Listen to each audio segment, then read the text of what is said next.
Assalamualaikum warahmatullahi wabarakatuh. Perkenalkan, nama saya Tendri Andriano Vandra, NIM F1D119038. Dalam video ini saya akan mempresentasikan kegiatan magang saya selama 1 bulan dari tanggal 15 Agustus 2022 sampai dengan 15 September 2022 di PT Bukit Asam TBK Kabupaten Muara Enim, Provinsi Sumatera Selatan.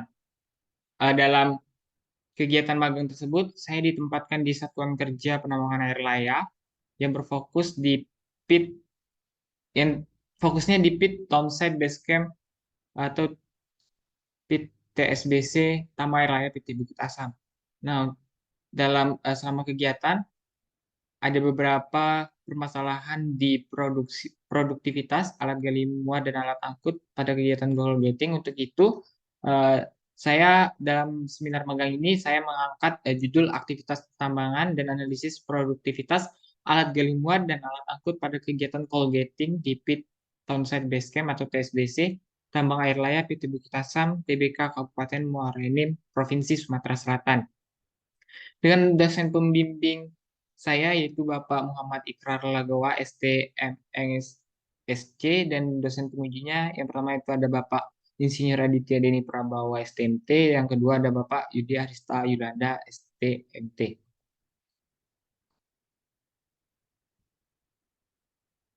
Bab pertama yaitu pendahuluan. Latar belakang saya mengambil judul tersebut yaitu acuan utama dalam pertambangan ialah target produksi. Untuk mencapai target produksi bulanan yang ditetapkan diperlukan perencanaan alat mekanis yang tepat agar dapat bekerja secara maksimal. Namun, pada kenyataannya di lapangan banyak faktor di luar prediksi yang timbul menghambat kelancaran kegiatan produktivitas. Banyaknya waktu hambatan tersebut yang timbul sangat berpengaruh besar sehingga menjadi masalah target produksi bulanan jarang tercapai. Selain itu, ada faktor keserasian alat yang kurang seimbang yang menjadi permasalahan penting nilai produktivitas tidak tercapai. Pada kegiatan coal getting di Piton Sand Base Camp TSBC Tambang Air Laya, PT Bukit Asam hanya tercapai sebesar 88.524 ton per fleet, dalam artian belum memenuhi target produksi bulan Agustus, yaitu sebesar 119.000 ton per fleet. Untuk itu, penulis mengangkat permasalahan tersebut untuk mencari serta menganalisis faktor yang menghambat kegiatan produksi dan memberikan rekomendasi pemecahan masalah untuk meningkatkan produksi batubara di bulan berikutnya demi tercapainya target produksi bulanan. Tujuan penelitian saya, yang pertama, mengidentifikasi aktivitas pertambangan batubara yang dilaksanakan di PIT Townside Base Camp TSBC Tambang Air Laya PT Bukit Asam. Yang kedua, mengidentifikasi produktivitas perhitungan aktual dan keserasian alat mekanis yang digunakan. Yang ketiga, menganalisis faktor yang menghambat kegiatan produksi. Dan yang terakhir yaitu menganalisis nilai produktivitas setelah melakukan perbaikan masalah yang menghambat kegiatan produksi. Bab kedua, tinjauan umum. Yang pertama itu ada sejarah perusahaan. Sejarah perusahaan tambang batubara PT Bukit Asam Tbk Tanjung Enim, Sumatera Selatan dimulai sejak zaman kolonial Belanda tahun 1919 menggunakan penambangan terbuka, open pit mining, dan juga penambangan bawah tanah atau underground mining.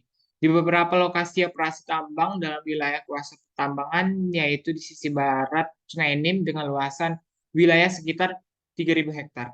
Penambangan bawah tanah underground mining beroperasi sampai dengan tahun 1938 dan setelah itu tidak diteruskan lagi. Dan tambang air laya dibuka pada tahun 1942 dan telah mengalami beberapa kali perubahan peralatan mesin, diantaranya penggunaan unit mesin bucket well excavator atau BWE di tahun 1956. Dan alat tersebut merupakan alat ikonik PT Bukit Asam. Di tahun 1950, perusahaan berubah menjadi perusahaan negara atau PN yang disebut dengan PN Tambang Arang Bukit Asam atau PN Tabah. PN Tabah berubah menjadi perseroan dan namanya berganti menjadi PT Tambang Batubara Bukit Asam atau PTBA pada tanggal 2 Maret 1981 dan menjadi ketetapan tanggal berdirinya perusahaan. PT Bukit Asam selanjutnya bergabung dalam holding BUMN Pertambangan pada bulan November tahun 2017 dengan PT Inalum sebagai induk perusahaan serta PT Bukit Asam berubah statusnya menjadi Persero dari Persero menjadi non Persero dan namanya menjadi PT Bukit Asam Tbk. Struktur organisasi karena saya ditempatkan di Satuan Kerja Penambangan Air Laya, maka saya akan memaparkan struktur organisasi Satuan Kerja Penambangan Air Laya. Penambangan air laya dipimpin oleh Asisten Vice President Penambangan Air Laya, dan di bawahnya itu ada Asisten Manajer Penambangan, ada 2, Asisten Manajer Penambangan Air Laya 1, yang berfokus pada Pit Townsend Base Camp atau TSBC, sedangkan untuk Asisten Manajer Penambangan Air Laya 2 itu berfokus pada Pit Mahayung. Karena di atau tambang air laya itu terdapat 2 pit yang aktif. Yang pertama pit TSBC atau Townsend Base Camp, dan yang kedua itu Pit Mahayung. Selanjutnya di bawah Assistant Manager ada Supervisor dari grup A sampai dengan grup D, dan di bawahnya lagi ada pelaksana. Untuk kesampaian daerah, PT Bukit Asam secara administrasi terletak di daerah Tanjung Enim, Kecamatan Lawang Kidul, Kabupaten Muara Enim, Provinsi Sumatera Selatan. Jika saya jarak tempuh peneliti dari daerah asal peneliti, yaitu Kota Jambi, ke PT Bukit Asam itu memakan waktu sekitar kurang lebih 8 jam 36 menit menggunakan kendaraan roda 4 dengan jarak tempuh kurang lebih 350 km. Namun untuk ke lokasi pit penelitiannya itu diperlukan waktu sekitar kurang lebih 13 menit dengan jarak 5,9 km.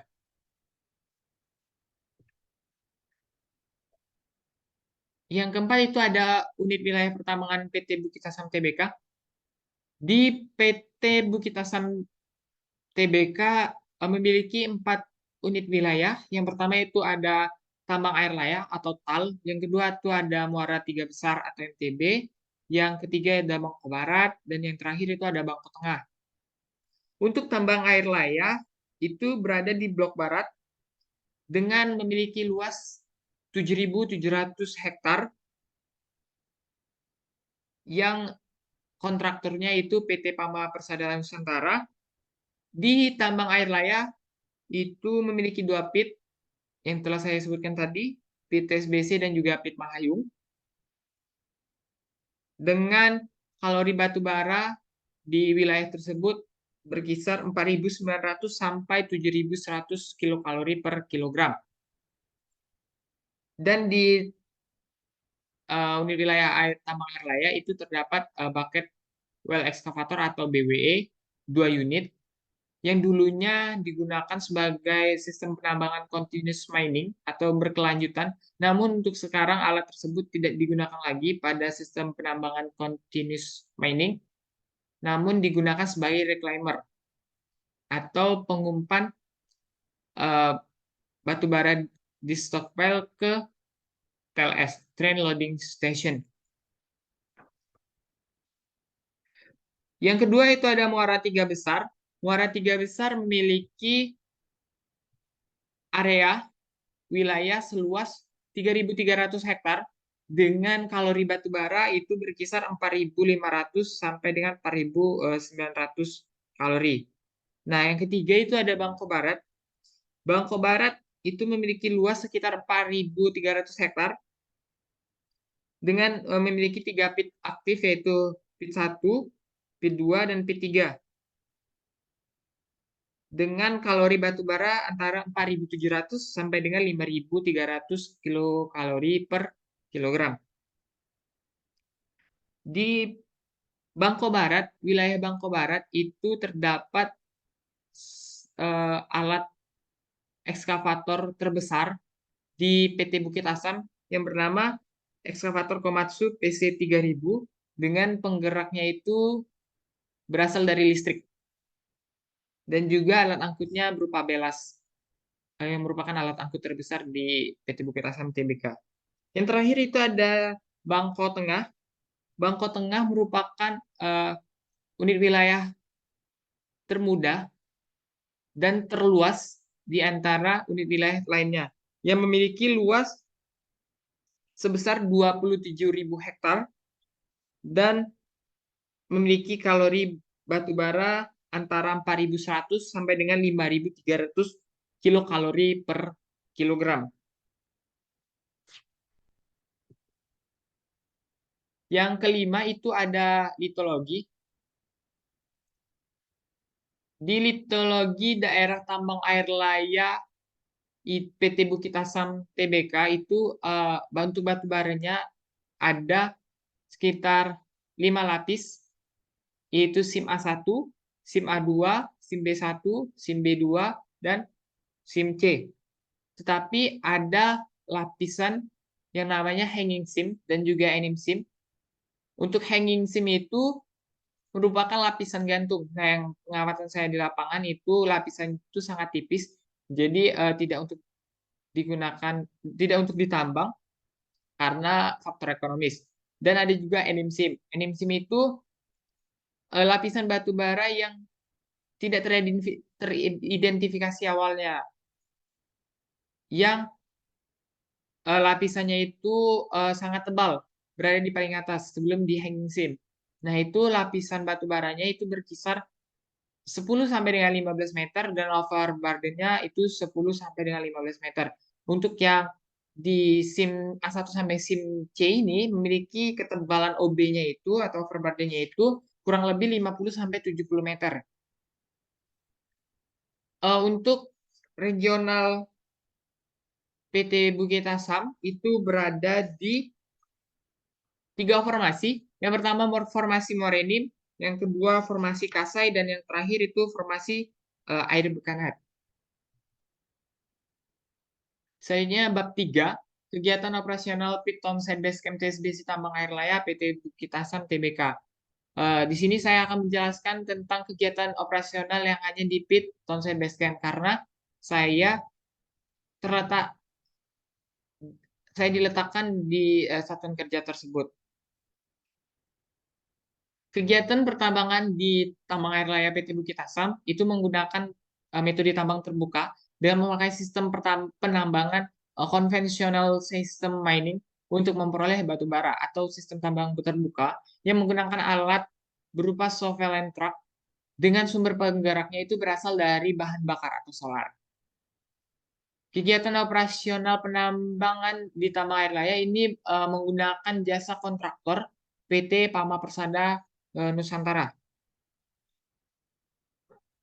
Kegiatan pertama penambangan maksud saya itu yang pertama itu ada pembersihan lahan atau land clearing yang merupakan tahap awal sebelum dilakukannya penambangan yang bertujuan untuk membersihkan lahan dari pepohonan, semak belukar maupun vegetasi lainnya yang berada di daerah penambangan tersebut sehingga memudahkan alat gali muat sehingga menggunakan alat operasional untuk bekerja. Dan juga pada kegiatan ini lokasi penambangan harus diketahui terlebih dahulu yang bertujuan untuk dapat menentukan jenis alat yang mau digunakan. Yang kedua itu ada pengupasan tanah pucuk atau topsoil. Pengupasan tanah pucuk atau topsoil ini dilakukan setelah pembersihan lahan, yaitu dengan mengambil topsoil yang berada di lapisan paling atas yang masih memiliki unsur hara yang bagus untuk keberlangsungan tanaman. Nah, untuk pengupasan tanah pucuk ini itu menggunakan alat ekskavator Komatsu PC 850 dan juga dump truck Hino 500 dengan kapasitas 30 ton. Tanah pucuk ini nantinya disimpan di topsoil bank yang digunakan pada akhir kegiatan yaitu reklamasi nanti dikembalikan ke area bekas penambangan, lahan bekas penambangan. Jadi nanti topsoil ini disemaikan ke area bekas penambangan sehingga unsur haranya itu masih bagus untuk ditumbuhi oleh eh, pepohonan ataupun vegetasi lainnya. Yang ketiga itu ada peledakan atau blasting. Peledakan ini bertujuan untuk memberai lapisan tanah penutup atau overburden yang memiliki material yang cukup keras. Nah, pada pit TSBC itu kegiatan peledakan biasanya dilakukan seminggu 2 kali. Yang keempat itu penggalian dan pemuatan overburden. Setelah overburden diberaikan, selanjutnya overburden digali dan dimuat yang bertujuan untuk mengekspos batu bara yang tertutup oleh tanah penutup tersebut. Nah, untuk alat yang digunakan pada penggalian dan pemuatan overburden itu jenis ekskavator Komatsu PC 2000 dan PC 1250 dengan alat angkutnya yaitu dump truck yaitu Komatsu HD 785. Proses pemuatan overburden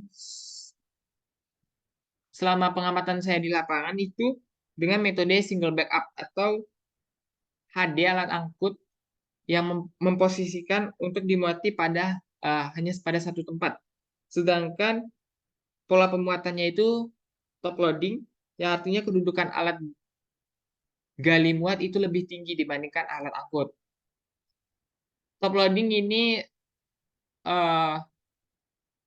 memiliki poin plus atau kelebihan daripada bottom loading. Karena pada saat alat gali muat memposisikan lebih tinggi sehingga memudahkan backhoe-nya untuk mencapai vessel dari alat angkut. Setelah dimuat, kegiatan selanjutnya atau kegiatan kelima itu pengangkutan overburden. Pengangkutan overburden dilakukan ke area disposal atau tempat penimbunan overburden. Untuk jarak dari front ke overburden, maksud saya ke disposal itu berbeda-beda tergantung dari front loading dan juga disposal yang digunakan. Di tambang air laya, di PTSBC itu terdapat 5 disposal. Yang pertama itu disposal Limboto, yang kedua disposal Beruang, yang ketiga disposal Arema, yang keempat itu ada disposal Torino, dan yang terakhir itu disposal Kalimutu. Setelah alat angkut tiba di disposal itu dilakukan penimbunan overburden. Penimbunan overburden selanjutnya dilakukan perataan tanah yang telah didamping oleh alat angkut. Nah, biasanya itu perataan di area disposal itu menggunakan bulldozer. Di TSBC itu menggunakan series bulldozer Komatsu D155A. Setelah lapisan batu bara terekspos dengan mengangkat lapisan overburden tadi, maka diperlukan cold cleaning. Tidak langsung batu baranya diangkut ke dump truck, tetapi harus dibersihkan dahulu yang bertujuan untuk membersihkan pengotor yang masih tertinggal. Karena batu bara yang diangkut harus benar-benar tidak terkontaminasi dengan material lainnya. Diusahakan tidak terkontaminasi dengan material lainnya karena bisa mengurangi grades dari batu bara tersebut. Nah, jenis alat yang digunakan pada cold cleaning itu eskavator Komatsu PC 210 dengan jenis backhoe-nya itu backhoe flat. Dan juga toleransi ketergerusan batu bara pada saat proses cold cleaning itu sedalam 30 cm. Kenapa digunakan PC yang kecil? Karena kalau menggunakan PC yang besar takutnya banyak batu bara yang terambil pada proses cold cleaning. Setelah dilakukannya cold cleaning itu dilakukan ripping atau pengerusan batu bara yang bertujuan untuk memberai batu bara dari kondisi in situ menjadi kondisi terberai atau loose, sehingga memudahkan alat gali muat untuk memuat batu bara ke dalam alat angkut. Pada proses ripping ini biasanya di pit tersebut memerlukan bantuan bulldozer dengan series bulldozer Komatsu D375A, dan setelah di ripping nanti material batu bara dikumpulkan dekat dengan letak ekskavator sehingga memudahkan ekskavator. Setelah di ripping dan dikumpulkan batu baranya, maka ekskavator dapat menggali dan memuat batu bara ke alat angkut. Untuk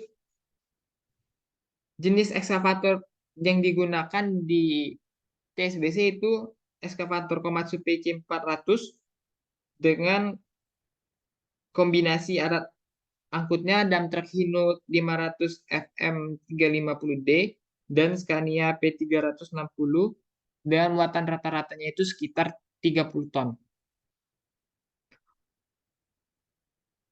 Untuk berapa kali ekskavator memenuhi satu dump truck itu memerlukan sebanyak 9 kali. Setelah dimuat batu bara diangkut ke area stockpile atau penimbunan batu bara. Untuk jarak dari front loading ke front stockpile itu tergantung dari frontnya, letak front loading dan juga stockpile yang digunakan. Nah, setelah sampai di stockpile, batu bara didamping atau ditimbun, yang selanjutnya batu bara diberai atau diratakan menggunakan bantuan bulldozer Komatsu D85ESS pada pit TSBC.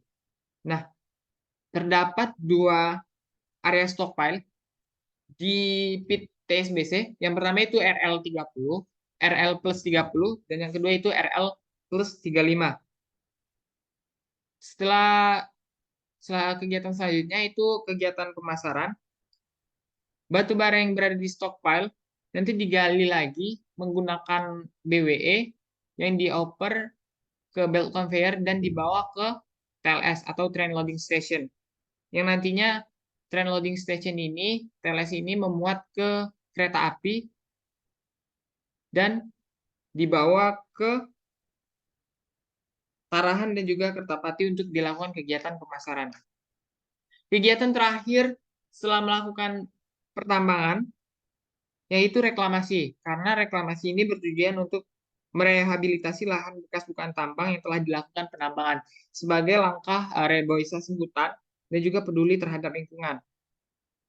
Di PT Bukit Asam itu membudidayakan 3 jenis tanaman. Yang pertama itu ada kayu-kayuan, yang kedua MPTS, dan yang ketiga itu tanaman hias. Namun untuk tanaman unggulan di PT tersebut itu tanaman kayu putih dengan sistem penanaman di lahan reklamasi berjarak 3x1 atau 3x3 meter. Selain aktivitas utama yang saya sebutkan tadi, ada yang namanya aktivitas pendukung yang merupakan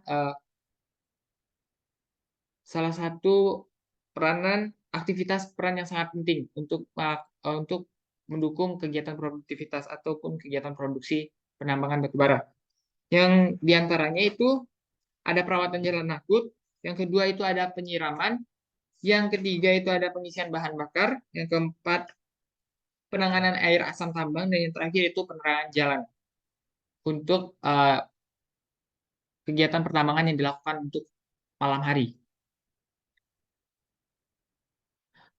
Bab 4, hasil dan pembahasan. Hasil dan pembahasan ini saya akan membahas judul atau permasalahan, yaitu analisis produktivitas alat gali muat dan alat angkut pada kegiatan coal gating di pit Townsend Base Camp TSBC Tambang Air Layan, PT Bukit Asam, TBK Kabupaten Muara Enim, Sumatera Selatan. Di area pit tersebut itu menggunakan kombinasi alat gali muat ekskavator PC 400, LC8, dan juga alat angkutnya itu dump truck Hino 500 FM 350 PD. Dengan kapasitas bucket ekskavator itu 2,6 meter kubik dan juga kapasitas vessel dump truck itu 30 ton. Dengan kombinasi alat gali muatnya itu 1 dan alat angkut itu 6 pada satu flip. Yang pertama, dibutuhkan data efisiensi kerja. Karena saya melakukan penelitian di bulan Agustus, jadi terdapat 31 hari yang dikalikan dengan 24 jam. Untuk operator sendiri bekerja itu selama 24 jam dan setiap hari dari Senin sampai Minggu. Namun dalam 24 jam ini dibagi menjadi 2 shift, yaitu shift 1 dan juga shift 2. Shift 1 itu bekerja dari jam 6 pagi sampai jam 6 sore, dan shift 2 itu bekerja dari jam 6 sore sampai dengan jam 6 pagi. Dan setiap shift itu, setiap hari itu terdapat beberapa hambatan yang dikalkulasikan dalam per bulan ini.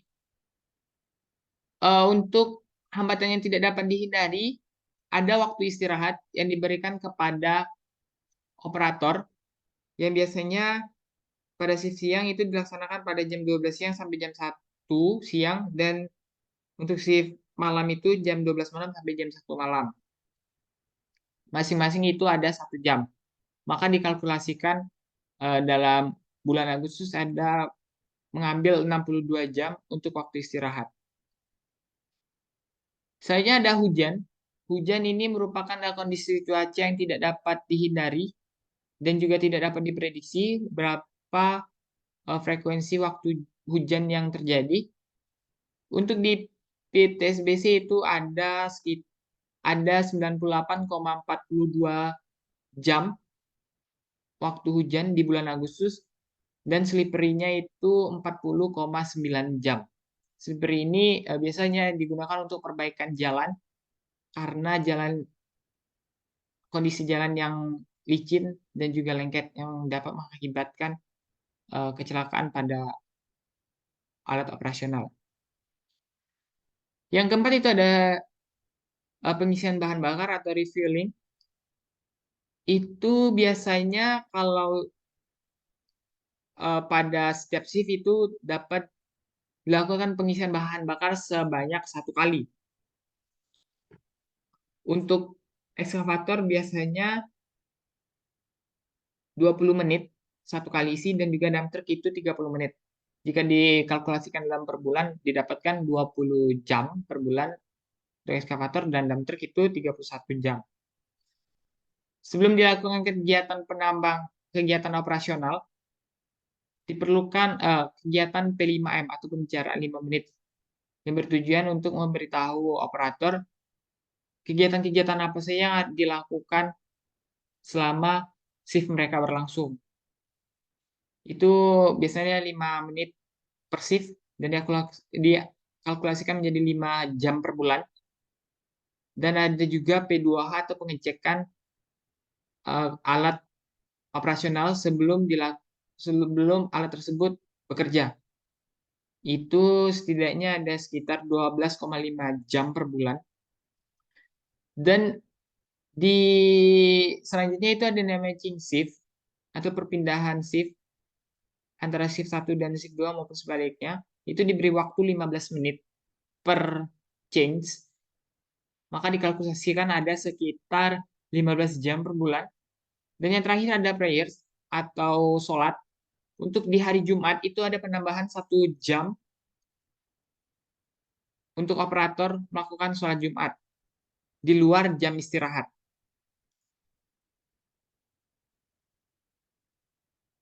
Kedelapan parameter ini dimasukkan ke dalam hambatan yang tidak dapat dihindari karena dirasa penting untuk dihilangkan, itu tidak mungkin rasanya.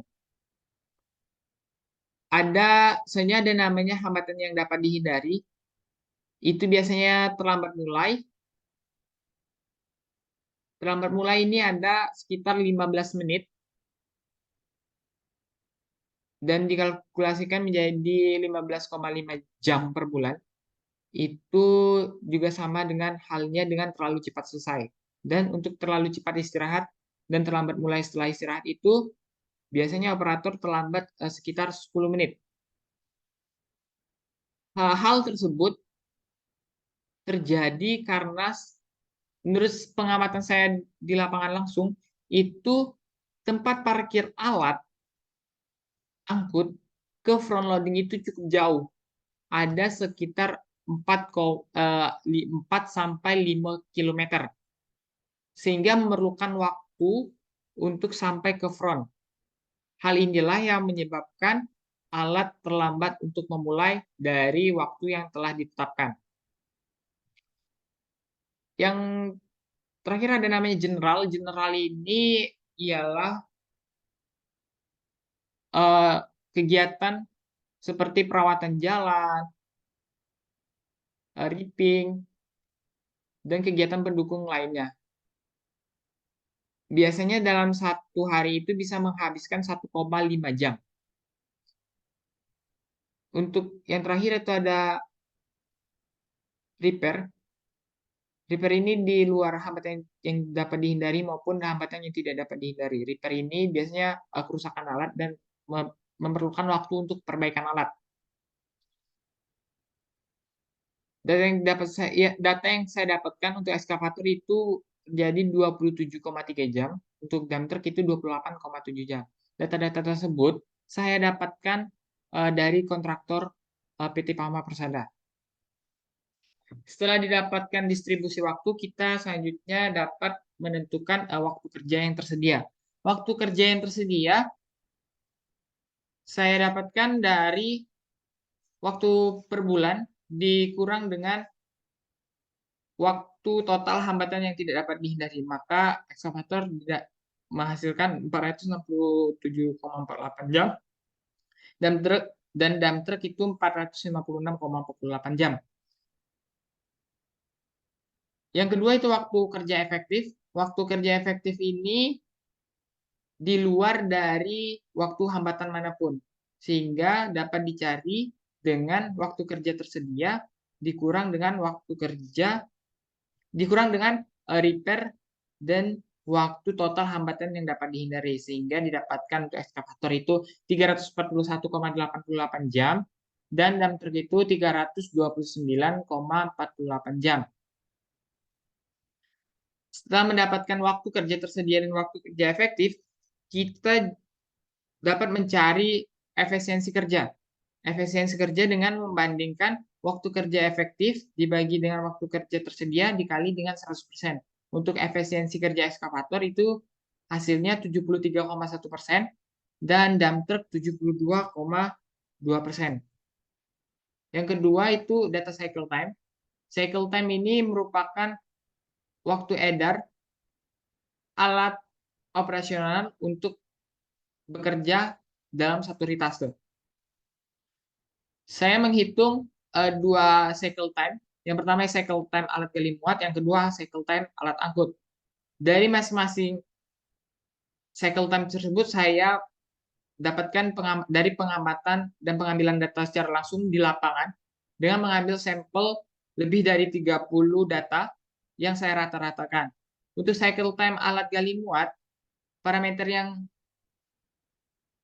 diambil yaitu waktu digging, swing isi, dumping, swing kosong. Untuk digging itu waktunya 10,23 second, swing isi itu 5,96 second, dumping 3,39 second, dan swing kosong 4,32 second. Maka ditotalkan waktunya jadi cycle time yaitu sebanyak 23,91 second dalam satu ritase. Sedangkan untuk cycle time alat angkut, parameternya berbeda dari alat gali muat. Cycle time alat angkut, parameternya untuk manuver loading, itu ada 23,89 second, loadingnya 215,39 second, hauling isinya 715,59 second, dan manuver dampingnya 31,37 second, dampingnya 20,43 second, hauling kosongnya 690,22 second. Yang ditotalkan menjadi 1696,89 second atau 28,28 menit per satu kali ritase alat angkut.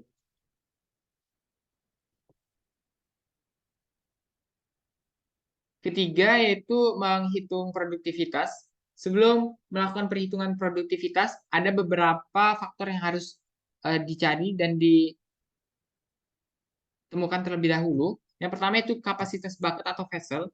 Kapasitas bucket alat ekskavator Komatsu PC 800 LC8 itu 2,6 meter kubik, sedangkan untuk dump truck Hino 500 FM 350 PD itu 30 ton. Untuk bucket fill factor ini nilai dari bucket aktual saat di lapangan alat bekerja dibagi dengan bucket teoritis. Namun untuk aktual ini dikali dengan 100%. Namun untuk aktual sangat sulit untuk didapatkan nilainya. Jadi saya menggunakan persamaan rumus yaitu kapasitas vessel dibagi dengan kapasitas bucket ekskavator yang dikalikan dengan densitas dan kali dengan jumlah pengisian bucket. Maka didapatkan hasil yaitu 100%. Untuk swell factor ini merupakan faktor pengembangan yang dapat dilihat pada tabel terlampir di buku Insinyur Yanto Indonesianto. Maka karena batu bara yang saya amati ini memiliki tergolong ke dalam batu bara bituminus, maka nilai swell factornya itu 74% atau 0,74 gram desimal. Untuk efisiensi kerja tadi sudah dicari, ekskavator itu 73,1% dan dump truck 72,2%. Untuk cycle time-nya juga sudah dicari, untuk ekskavator 23,91 second. Untuk dump truck-nya 1696,80 second. Dan untuk densitas batu bara yang saya gunakan itu 1,26 gram per cm kubik. Dan jumlah pengisian bucket pada dump truck itu 9 kali. Setelah didapatkan faktor tersebut, kita dapat mencari produktivitas alat gali muat dengan rumus kapasitas bucket dikali dengan fill factor, bucket fill factor dikali dengan swell factor dikali dengan efisiensi kerja dikali dengan densitas dan dikali dengan 3600 dibagi dengan cycle time ekskavator, maka didapatkan hasil 91.219,82 ton per bulan. Dikali juga dengan waktu kerja efektif. Untuk produktivitas dump truck Hino 500 FM 350 PD itu menggunakan rumus yang sama dengan produktivitas alat gali muat, namun harus ditambah dengan jumlah pengisian bucket awalnya.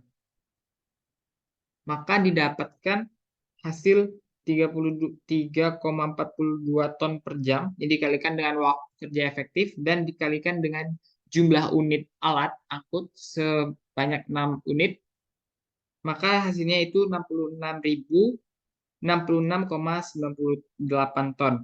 Karena parameter produksi ini dilihat dari alat angkut, maka dapat kita lihat pada tabel berikut tentang produktivitas bahwa produktivitas dari alat gali muat maupun alat angkut itu tidak memenuhi target produksi yang telah ditetapkan pada bulan Agustus di satu fleet yang sebesar 119.000. Maka ada sekitar selisih 52.933,02 ton yang tidak tercapai. Sebenarnya itu ada mass factor atau keserasian alat, juga merupakan faktor penting untuk mencapai target produksi bulanan yang ingin dicapai. Mass factor ini didapatkan dengan menggunakan rumus MF, yaitu jumlah alat angkut dikali dengan jumlah pengisian bucket dikali dengan waktu edar atau cycle time alat gali muat yang dibagi dengan jumlah alat gali muat yang dikali dengan waktu edar alat angkut. Maka didapatkan nilainya 0,76. Berdasarkan tabel mass factor, kalau nilai kurang dari 1, maka alat angkut bekerja lebih maksimal dibandingkan alat gali muatnya. Yang saya lihat secara langsung kondisi di lapangan, memang kondisinya seperti demikian, karena alat angkutnya menganggur di front loading. Yang keempat itu ketersediaan alat. Ketersediaan alat dihitung untuk menjadi bahan acuan keberhasilan melakukan produksi dalam waktu yang tersedia. Ada 4 parameter, yaitu MA atau Mechanical Availability, yang merupakan suatu cara untuk mengetahui kondisi mekanis yang sesungguhnya dari alat yang sedang dipergunakan. Untuk ekskavator itu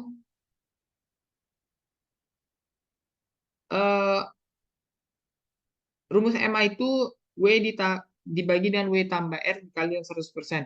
Maka MA untuk ekskavator itu sebesar 0,926 dan truk itu 0,914.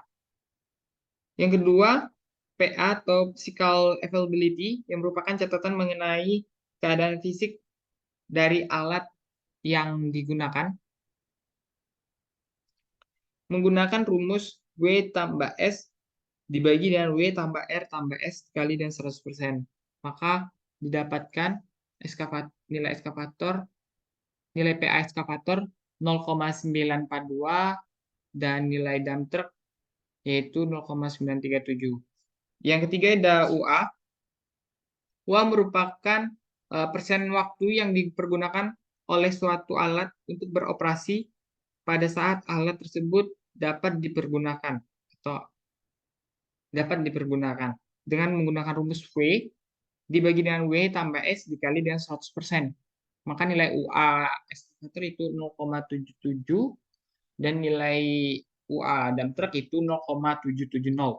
Untuk yang terakhir ada EU, Effective Utilization, itu merupakan persen dari seluruh waktu kerja yang tersedia dapat dimanfaatkan untuk waktu produktif dengan menggunakan rumus W dibagi W ditambah R ditambah S dikali dengan 100%.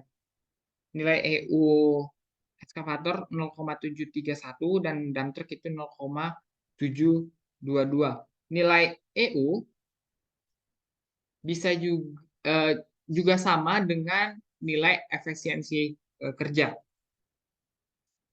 Dari nilai-nilai yang didapatkan tersebut, maka dapat digolongkan untuk nilai MA dan PA alat gali muat serta alat angkut tergolong dalam kondisi baik, namun pada nilai UA dan EU-nya itu tergolong kondisi kurang baik hingga sedang. Yang kelima itu ada faktor penghambat. Ada beberapa faktor yang menghambat kegiatan produktivitas sehingga nilai produksi yang dihasilkan itu tidak tercapai atau tidak mencapai target produksi yang telah ditetapkan. Yang pertama itu ada kondisi cuaca. Kondisi cuaca yang Kondisi cuaca sangat berpengaruh dalam berjalannya kegiatan produksi. Karena kondisi cuaca ini tidak dapat dihindari sama sekali. Karena pada saat kondisi cuaca hujan, maka seluruh kegiatan operasional penambangan dihentikan sementara. Karena hujan itu dapat mengakibatkan kondisi jalan yang lengket dan juga licin, sehingga dapat menyebabkan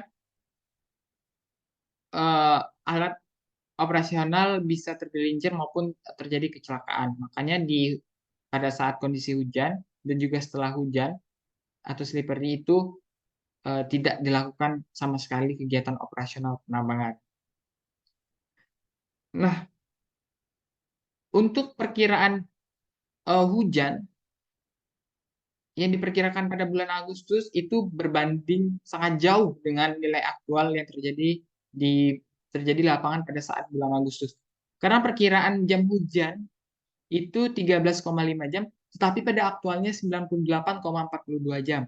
Untuk slippery-nya itu 33 jam, aktualnya 40,92 jam, 90 jam. Untuk curah hujannya itu 140,6 mm, namun aktualnya 500 mm. Dari angka tersebut kita bisa lihat, kita bisa bandingkan bahwa pada saat kondisi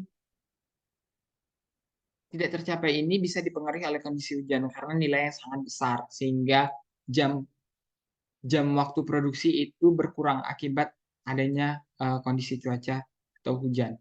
Namun kondisi cuaca yang terlalu panas ekstrim itu juga tidak baik karena dapat menyebabkan timbulnya debu sehingga memperpendek jarak pandang operator dalam memperoperasikan alat sehingga mereka mengurangi kecepatan agar tidak terjadi kecelakaan.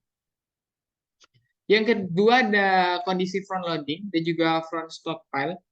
Pada saat kondisi front loading dan juga front stockpile sangat berpengaruh penting dalam produktivitas karena kondisi front loading dan stockpile yang kurang optimum dapat memperlambat gerak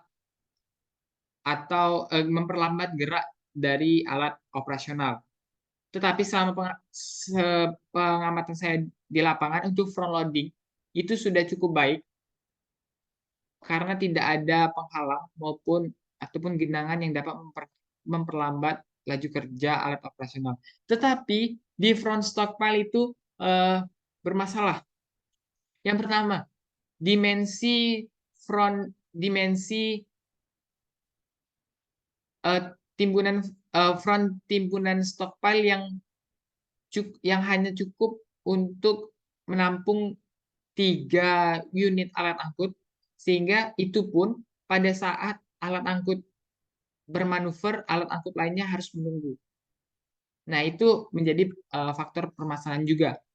Dan yang kedua, itu terjadi antrian di jalan keluar maupun di jalan keluar masuknya alat angkut ke area timbunan stockpile. Karena mereka menggunakan satu jalur sehingga apabila alat angkut sedang melakukan dumping di timbunan, maka alat angkut yang lainnya harus menunggu sampai alat angkut yang dumping selesai keluar ke timbunan, maka alat angkut lainnya bisa masuk ke area timbunan. Itu merupakan faktor yang sangat penting juga karena memperlambat laju litase dari alat angkut. Yang terakhir itu ada kondisi jalan. Beberapa kondisi jalan juga berpengaruh kepada lajunya kegiatan untuk menghasilkan nilai produktivitas alat karena jarak tempuh alat angkut yang jauh itu memerlukan waktu yang lama untuk alat dapat mengantar batu bara dari front loading ke front stockpile. Jarak tempuh alat angkut pengamatan saya di lapangan yang diukur menggunakan LV itu sekitar 4.600 meter. Dan permasalahan kondisi jalan yang kedua itu di beberapa segmen jalan terdapat simpangan jalan. Sehingga apabila simpangan jalan ini bertemu dengan alat angkut dari overburden atau HD 785, maka alat angkut batubara harus menunggu sementara, mempersilahkan alat angkut HD 785 untuk lewat. Ini juga berpotensi menghambat laju ritase. Dan yang ketiga itu ada beberapa segmen jalan itu alat angkutnya masih bercampur dengan alat angkut overburden. Sehingga apabila alat angkut batubara itu berada di alat angkut overburden atau HD 785, maka kecepatan alat angkut batubara harus mengkondisikan dengan kecepatan HD. Inilah beberapa faktor yang menghambat produktivitas alat gali muat maupun alat angkut, sehingga memperkecil nilai produksi yang dihasilkan di luar dari waktu hambatan yang dapat dihindari. Yang keenam itu melakukan perbaikan waktu.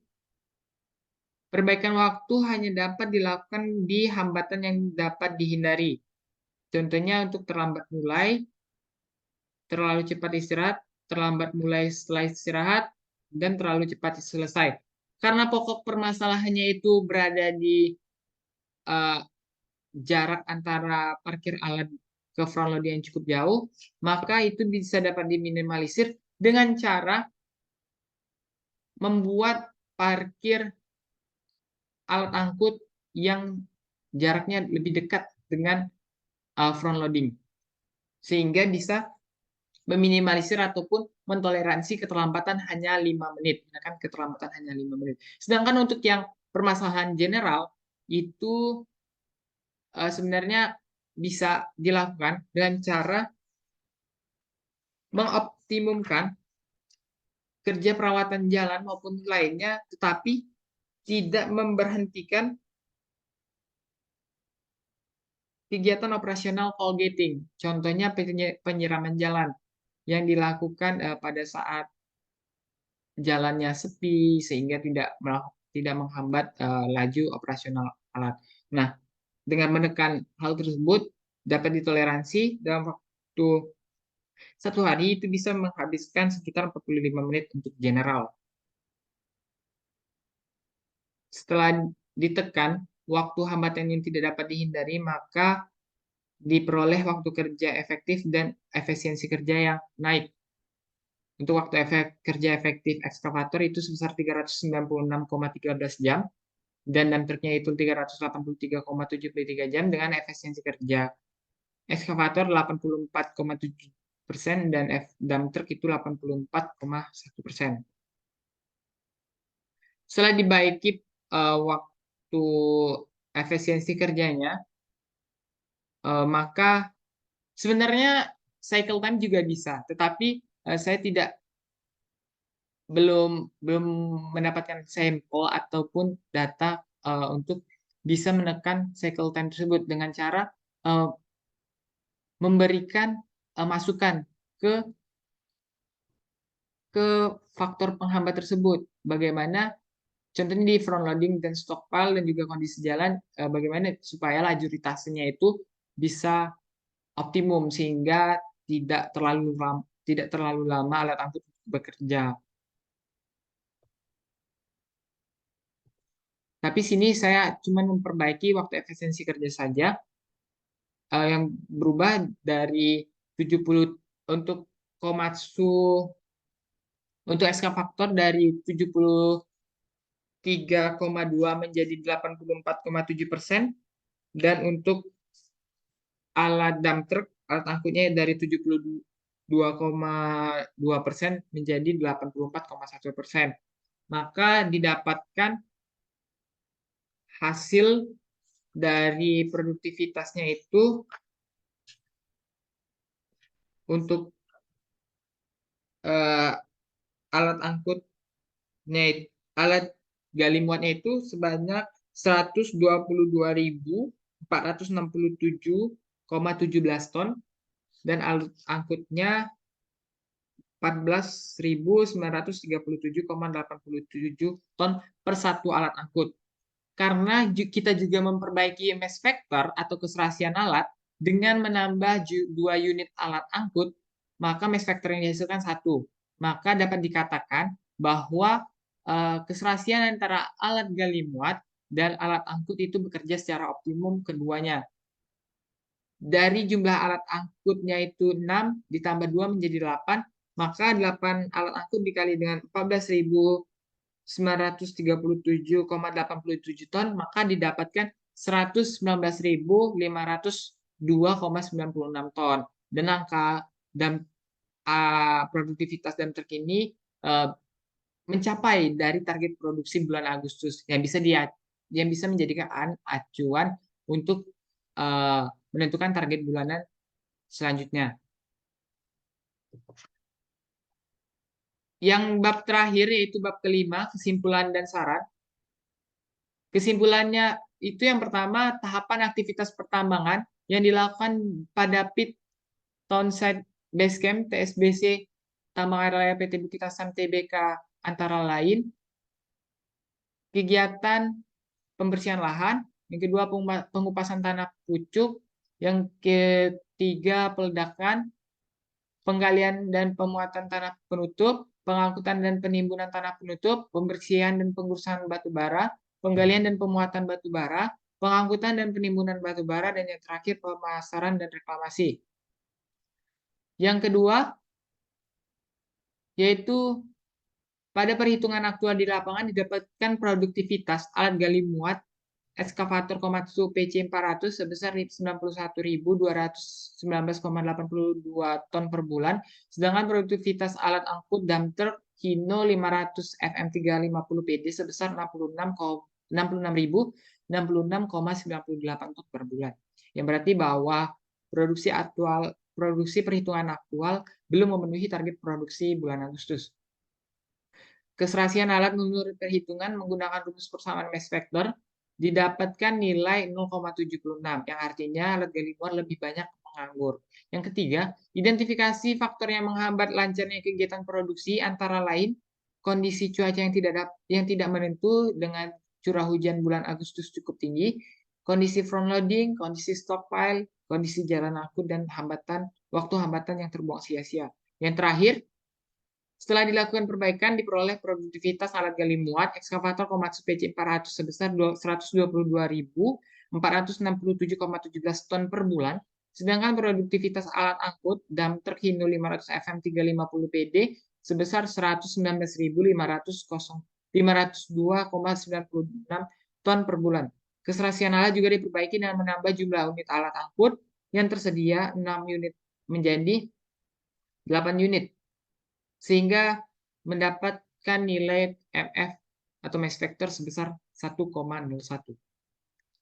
Saran yang saya ajukan kepada perusahaan, yang pertama menambah pelebaran dimensi dan jalan keluar masuk timbunan stockpile agar tidak terjadi penumpukan alat angkut yang menyebabkan antrian. Yang kedua, penambahan jumlah unit alat angkut sebanyak 2 unit agar alat gali muat tidak menunggu di front loading. Yang ketiga, menambah titik lokasi parkir alat angkut di dekat front loading. Demikianlah penjelasan saya tentang kegiatan magang saya selama 1 bulan di pit Townsite Base Camp TSBC Tambang Air Raya PT Bukit Asam Tbk Kabupaten Muara Enim Provinsi Sumatera Selatan. Semoga penjelasan tersebut dapat bermanfaat dan menambah ilmu bagi kita semua. Apabila ada kekurangan dalam penjelasan maupun presentasi tersebut, saya mohon maaf. Saya akhiri dengan wassalamualaikum warahmatullahi wabarakatuh.